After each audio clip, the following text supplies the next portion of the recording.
Gentlemen, it's your commissioner. It is the Week 14 Bucky of the Week for the 2016 World Fantasy Football League season. We've got lots of stuff going on. I got lots of notes going on, but lots of stuff in the foreground here. Wearing the Mickey ears because it was 50 years ago today, December 15th, 1966. Walt Disney passed away. So in honor and homage to the man, wearing the ears. And also, I booked a trip to Hawaii for this summer at the Disney Vacation Club. So I look good in this shirt. You got to admit, this is fantastic. Anyhow, let's get right down to it. Our first nominee is Eric Berg. Why Eric Berg? Because Eric Berg didn't really get a nominee. Eric is being nominated because, as my little notes say here, Bloody Helmet started the postseason off with a bang. They destroyed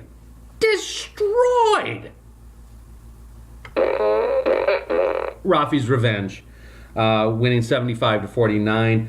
The win is more of the same for Bloody Helmets, who won the game with Rafi's by a 51-49 back the last time that they played. But Bloody Helmets not only got the win, but exceeded their expectations by more than any other team this week. So what happens with that? Coach Eric Berg earned the Tullamore Dew Irish Whiskey True Character Award. True Character, Derek. Eric, not Derek. I need some.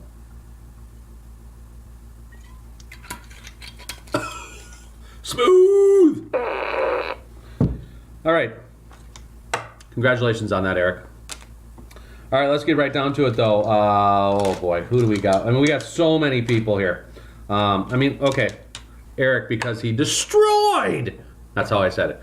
Rafi's Revenge. Rafi's going into the toilet bowl, the final. Playing for 12th place. Over who? Playing me. Pirates. That's why we get nominees, because our teams suck. 5 letters. S-U-C-K-S. You guys thought I was going to say S-U-C-S. No. Our teams suck. And in fact, Joel and I cannot wait for this season to be finished so we can start the off season. In fact, like I said, I'm going to be hitting the beaches of Hawaii in July and the off season. Looking at bikinis. Okay, let's get to Bucky's son. Bucky, why? 15 points this week. Some of the notes, it says, Derek Carr has been a clutch for Bucky's son this year, but failed to show up this week. I don't know if he got stuck in the laundromat or the locker room or wherever, but he failed to show up. Carr was the worst of 8 underperformers, producing 0 points. That was fewer than every other player this week. He now has been the worst performer on Bucky's son more times than any other player. Derek Carr. Sucks for your team, Bucky's son. That's why you're getting a nominee. Well, that and 15 points. Music Man, Rudy. Yes, I know that you won, but you're getting it because it says, my notes here, Coach Steve Rudolph's game day decisions, I'm going to hide you behind a little Bucky here, have been the worst in the league this season. And this week showed why. They went with Jordan Reed over the high-ranked Ryan Tannehill. And yet, I love how it says this, game day decisions have been the worst in the league this season. And yet, again, let me say that, and yet, Steve Rudolph and the Taco Corp team are one of your final 4 teams playing for Sgt. Pepper's Cup. I don't get it. But Steve, that's why you're getting a Bucky. I got all my Bucky people here mixed up now, so. I already talked about Rafi, talked about me. I can suck.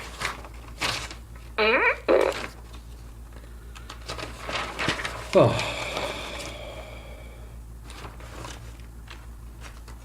Where is he?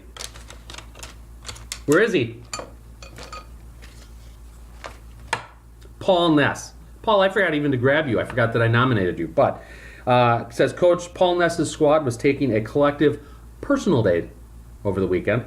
Chandler Catanzaro was the worst of a 5-man group of underperformers. Worst of 5. Scoring only 3 points. 3 points.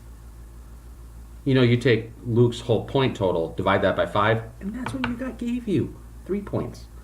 Captain Zero has now underperformed the league average kicker in 4 straight games. Paulie. You lost this week, and that's why you're getting the nominee. Oh, boy, here it is. Yep, Cool Hand Luke. It says Cool Hand Luke had a bad week, and nobody is more at fault than Coach Martin Lundell. Here, Martin, you're getting that. I dropped papers, so it threw me off here.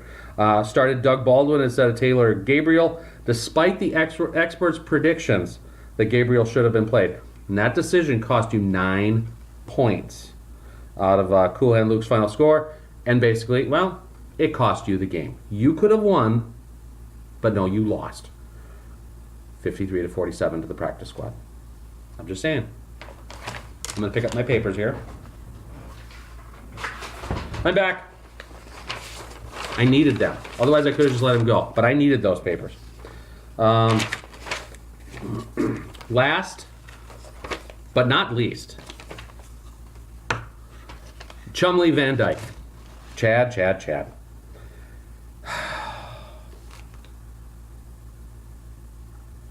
Let me read you. Coach Chad Van Dyke has to be used to bad scores from Ben Roethlisberger, who has been the worst performer on the Weapons team more times than any other player. He has now underperformed the experts' predictions in 4 straight games. Not only that, Chad, after week 7, your record, I have it right here. I don't know where I was looking. The weapons of mass destruction was 11-2-1 after week 7. You are now, please hold, 16-10-1. Okay? After week 14, you're 16-10-1. After week 7, you were 11-2-1. It's not good. Not good. You were once the highest ranked team, consistently up there. You've scored more than 2,000 points overall for the year. I mean, that's a new record. Granted, we have the flex player, but still, your team should be playing for Sgt. Pepper's Cup. And what happened in the first week of playoffs? You and your team decided to take the week off. And so that's why you're getting a Bucky nominee. So I think I've presented a case for all of these people. I mean, I've got 7 nominees this week, and I got to get them all facing the right way. But this is hard when you only have, one. Look at that. It's like a little fan. Oh, help me. It's so hot out. I'm swooning. Someone catch me and maybe get me a mint julep. Who gets the Week 14 Bucky of the Week for the 2016 World Fantasy Football League?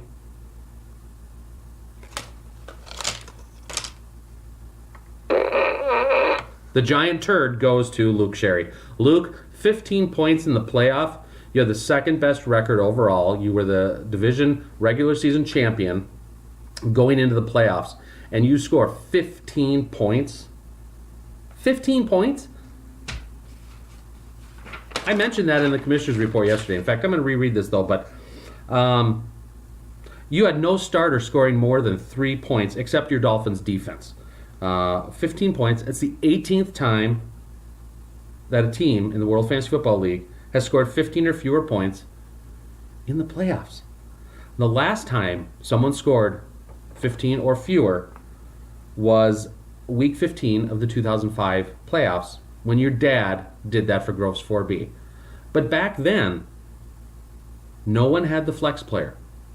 So you got an extra player this year, and you still scored 15 points. That's also the worst performance this year for a team. 15 points. Luke Sherry. Luke, remember what you did during the draft in round 1? With a late little, roster changes and a trade thing. We still don't know what that figured out. 15 points still in the playoffs. Is this going to earn you some votes for Bucky? Will your name be engraved on Bucky? I don't know. But gentlemen, Luke Sherry, your week 14 Bucky of the Week winner. That's all I've got. Gentlemen, have a great weekend. Good luck in week 15. To Eric, Mike, me, and Joel, we're done after this week. So we get to sit out week 16, and I don't know what we're going to do, but take care of any gas problems you may have. But to the final four, who do we got? We got Cooper. I got to read the thing. Cooper, Matt, Steve, and Dawson. Best of luck. That's all I got to say. From the Commissioner's Office, this has been your Week 14 Bucky of the Week. Adieu.